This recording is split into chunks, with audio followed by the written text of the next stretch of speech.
Amazon daily chart 10/23/23.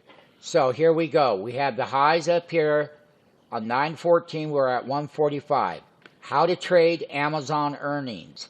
So we bought put options and we made money, and this was a support level. Amazon is testing the 150-day simple moving average. It does have a daily sell signal. Amazon, trading the earnings on Amazon this week, this stock will either gap up $15 or gap down maybe $15, but it's going to make a big move this week. And we're going to be trading the Amazon options right here. And we're going to be buying calls. And then to protect our account, we will buy the cheap puts in case it gaps down and they miss the report. We're protecting our money. So we'll have the calls and the puts, and we're going to do it that way.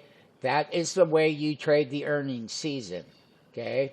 So basically, we have major support at the 150-day moving average. How to trade. Amazon is major support. I believe that Amazon will beat the report this week, and we will gap up, and we will run higher. Sign up for the YouTube channel. You can make comments there. Use the channel, interact with that channel, and tell your friends to subscribe to the channel. How to trade Amazon earnings this week.